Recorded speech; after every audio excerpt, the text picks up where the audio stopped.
Thanks, band.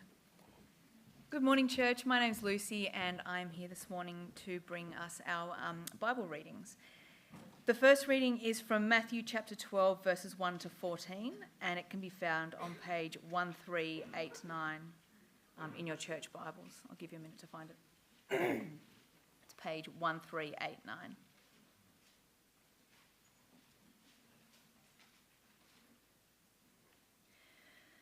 At that time, Jesus went through the grain fields on the Sabbath.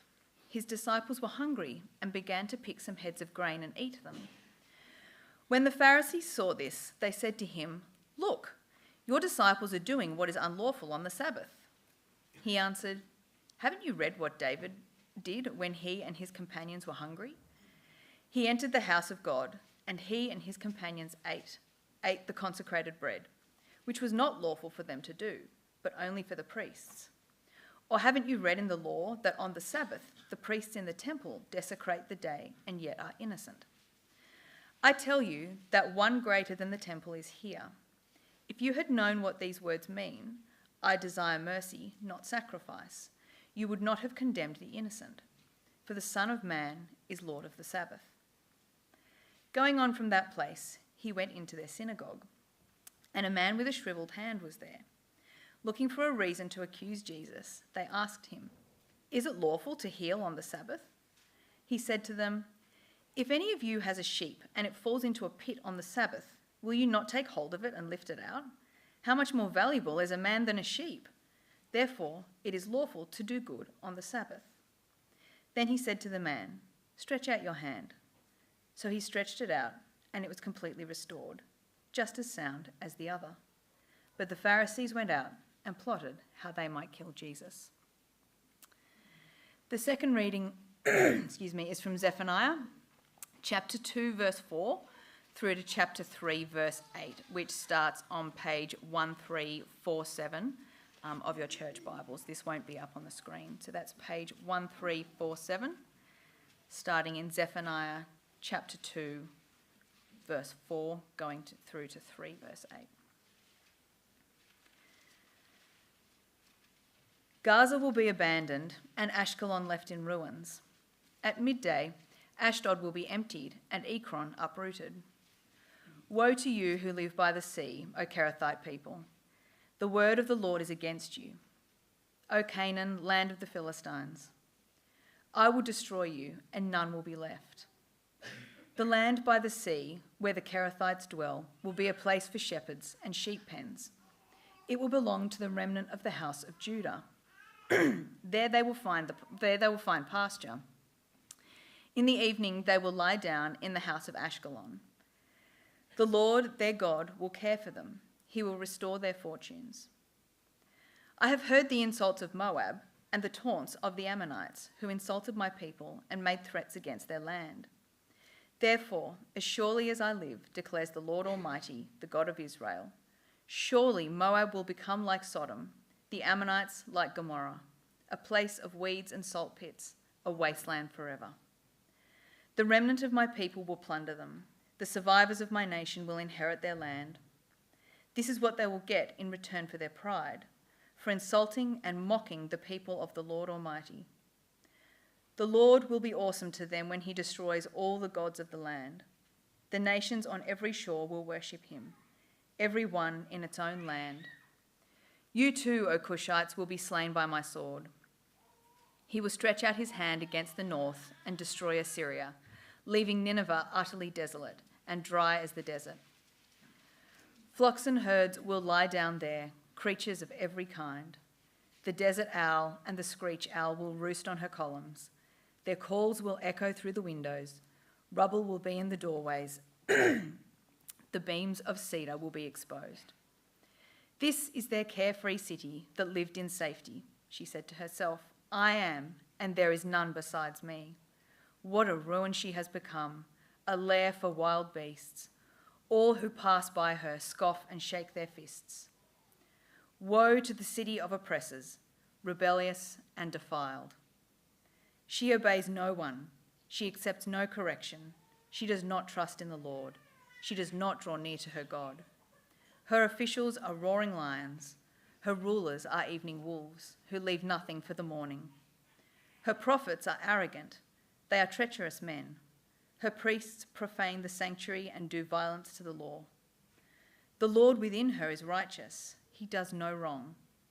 Morning by morning he dispenses his justice, and every new day he does not fail, yet the unrighteous know no shame. I have cut off nations. Their strongholds are demolished. I have left their streets deserted, with no one passing through. Their cities are destroyed. No one will be left, no one at all. I said to the city, surely you will fear me and accept correction.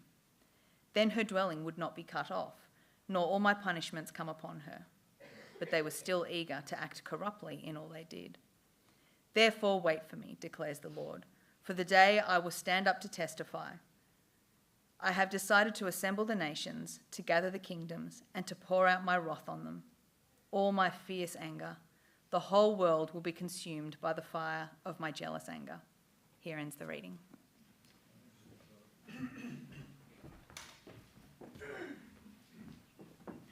Thank you, Lucy. Well, good morning, everyone. My name's Graham, if we haven't had a chance to meet. And it is good to be in Zephaniah today. If you've joined us this morning, we started a new series last week looking at some of the minor prophets. Gav went away while we look at prophets of doom. Thank you, Gav. And he returns next week when we turn to the prophets of hope.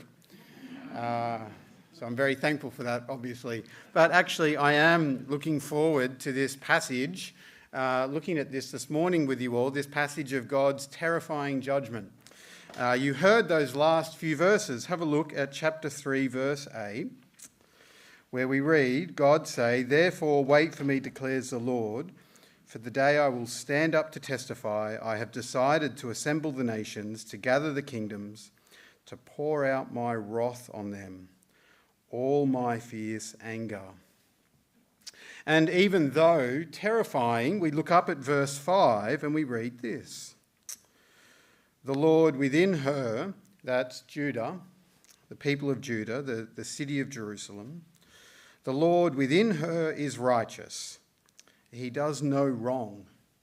Morning by morning he dispenses his justice, and every new day he does not fail. This judgment is God's righteous act, meaning it's not out of his character. God's acting rightly and in perfect accord with his nature and who he is. This morning we're considering God's anger and judgment and why it's good.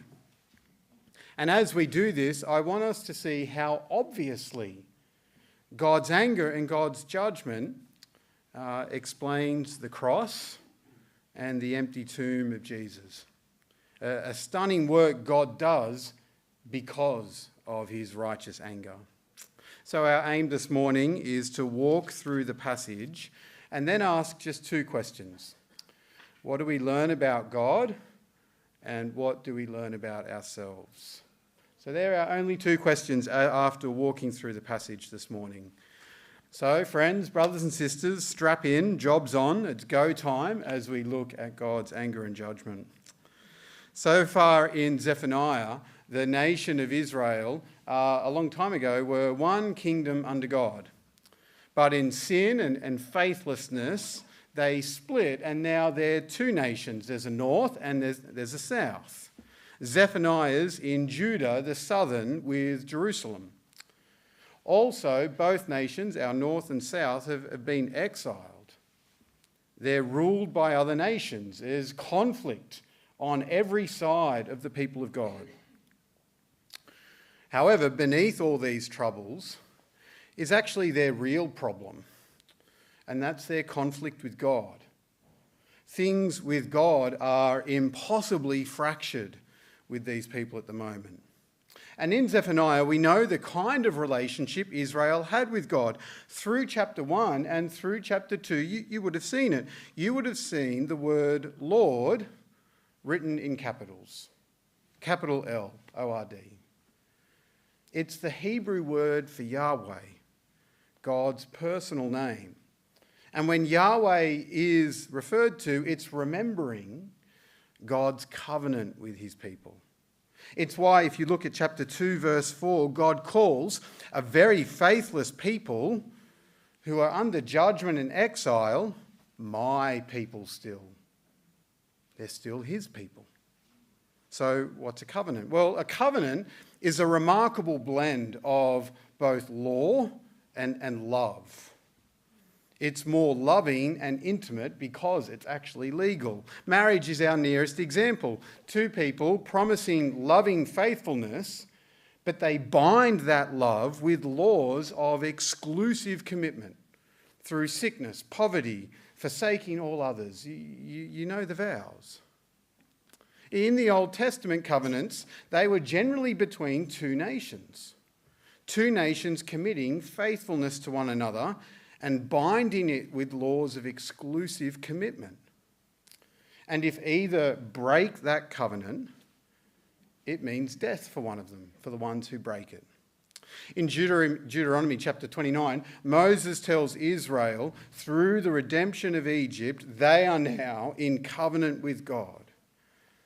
No longer slaves, not their own people free to do whatever they like, but God's. He will always call them my people. So as God's people, what do? They bind that covenant with laws. They will listen to God. They will obey God. They will be bound by the law. They will have faithful obedience. They will listen to his word and the 10 Commandments. They will go to the temple in worship. And if Israel was faithful, God would be near. Blessings would come. But if Israel is unfaithful, God would bring judgment. And still remarkably, keep his covenant to them as well. The people of God, Judah, broke this covenant. We read that in chapter 1. They chased idols, worshipped other gods, immoral living with the other nations. That's why God judged and split the nations in the first place and exiled them.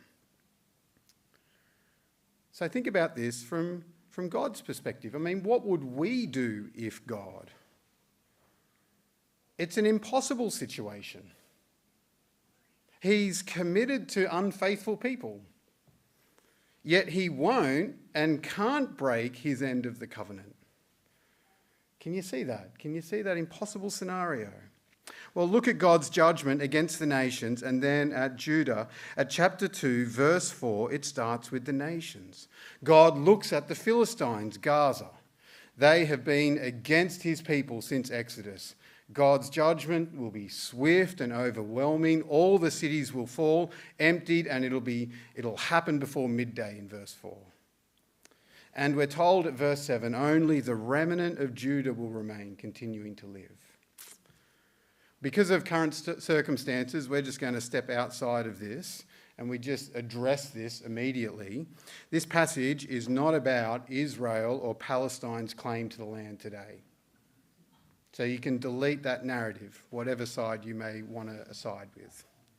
In verse 7, the remnant get Jerusalem back to show faithful Israelites that God is faithful to his word. These verses can't be just used to justify today's war over land. Why? Because ultimately, as Christians, we know that faithfulness of God was foretold and fulfilled in his Messiah, Jesus Christ. This passage is not about earthly lands and cities and entitlements. Back to the passage. God looks at Moab, Ammon and Cush. God has heard the insults and threats they were giving to his people in verse 11, and he's seen the idols with which they think make them a great and mighty people, and he will bring judgment on them too. He will bring the same judgment on them that they gave to his people as he destroys their idols. And then God turns to Assyria, who's the foreign power controlling Judah at the moment. They have acted with extreme evil in war and brutally destroyed God's people. History tells us they were extremely violent, and in verse 14, God will empty their land, and only animals and the empty ruined city will remain. And then finally, God looks at Judah And here God he looks at his covenant people and he sees they're just like everybody else. They're like the nations. In fact, they're by far the worst. He calls them in chapter 3, verse 3, a nation of oppressors. Their leaders, officials, are wolves. Their priests are treacherous. All they do is profane the law and the temple, in verse 4. So why is God judging both Judah and these nations? Well, there's a thread for us to see. Have a look at chapter 2, verse 10. Moab and Ammon. This is what they will get in return for their pride, we read. Have a look at verse 15 of Assyria. She said to herself, I am the one, and there is none beside me. Turn back over to chapter 3, verse 2. Of Judah, he says, she obeys no one. She accepts no corruption. She does not trust in the Lord. She does not draw near to God. What's the root issue all people have, no matter their nationality? It's pride. Sin has many roots, and pride is a large one. And here's what pride is, if we think about it.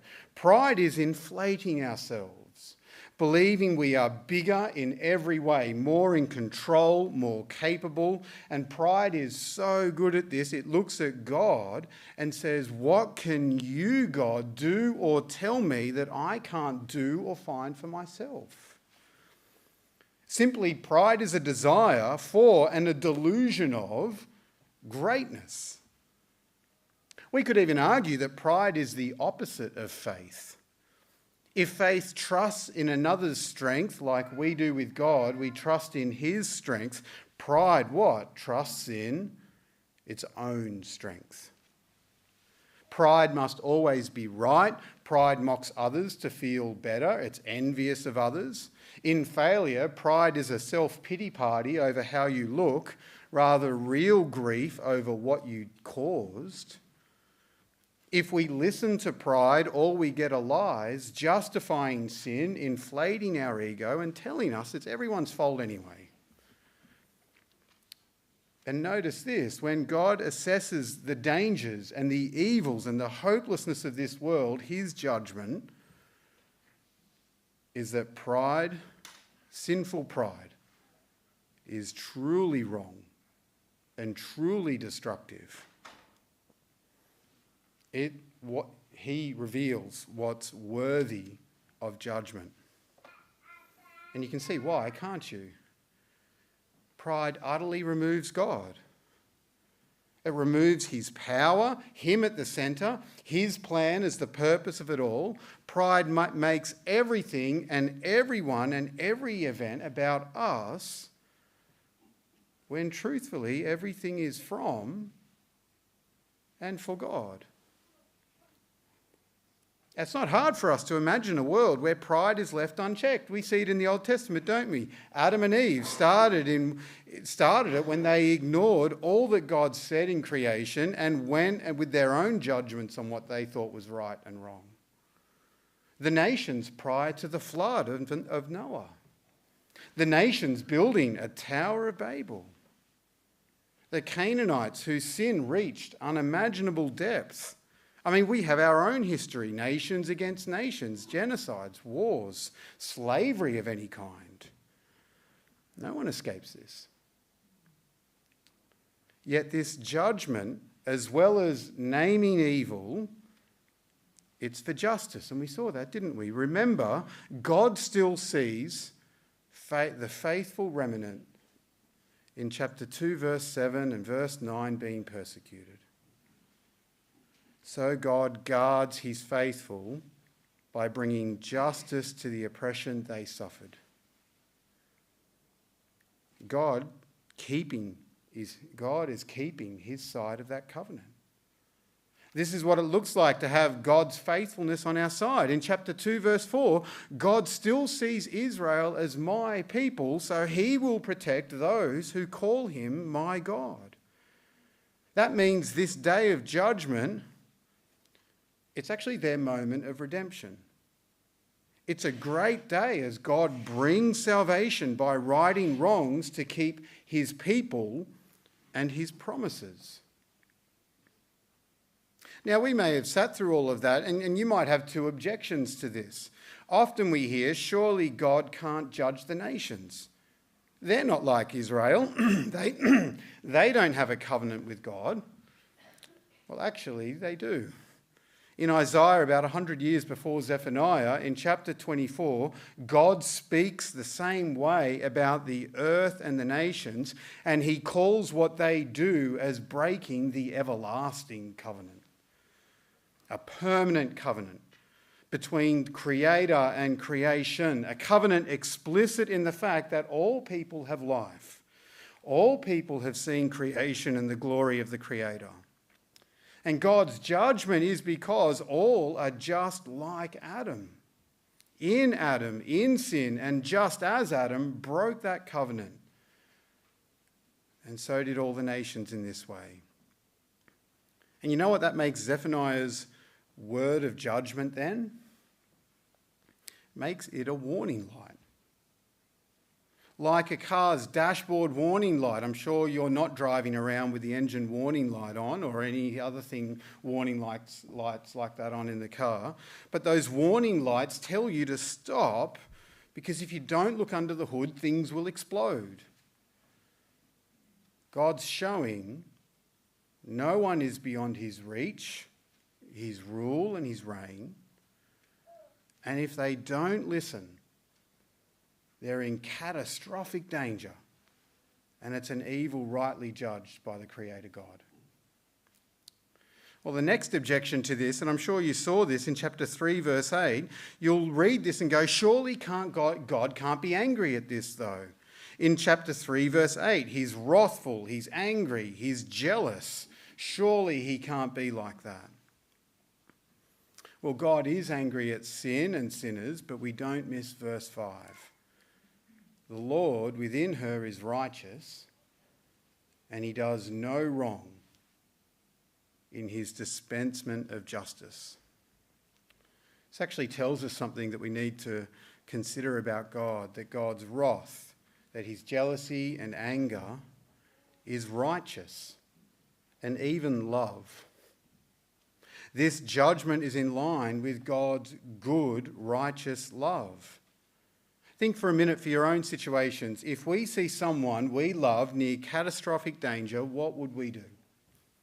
We wouldn't be apathetic about their situation. That would be the opposite of love. That would be unloving if you were apathetic. We could be angry or jealous and saying, stop, how could you think this is okay? If hurt by someone we love, in judgment we could say, why did you do this? If hurt by a person we don't know, in wrath we could say, what gives you the right to do this? We keep ourselves and we keep others in righteousness by speaking the truth, even a judgment, because of our love. God's righteous love is the baseline of his creation and all of his actions. When he created life, his righteous love means blessings and graciousness and kindness. But when that loving righteousness meets sin, it's met with God's anger, God's wrath, and God's jealousy. If God was not holy and righteous, he would not love. If he did not love, he would not judge. Makes God immeasurably bigger, doesn't it? He loves differently to all of us. So what does this passage teach us about ourselves for this morning? Well, here's one thing we can chew over, and I'm sure you can think of more. Our passage asks us to believe that our sin and pride are a tremendous evil to ourselves and others. For those who don't trust God, if you're with us today, welcome. What a heavy service for you to walk into, but it's telling us that our greatest obstacle in life is conflict with God. It's telling us that the first thing we need to get right about living is our relationship with God, and the only way to do this is to listen to our Creator and to hear his judgment. that we cannot live as though he doesn't exist. Ignoring him and not living under him is a catastrophic choice, and our passage is telling us we can't cut the author of life off and expect nothing to change. It changes everything.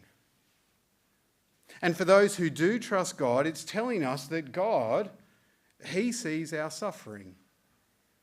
God sees corruption, abuse, massive failures. He even sees all of our own. Individually.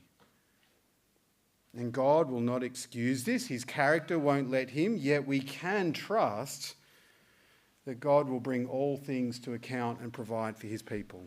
Both sinners and sufferers then must confront God's judgment and respond as chapter 2 verse 3 told us last week.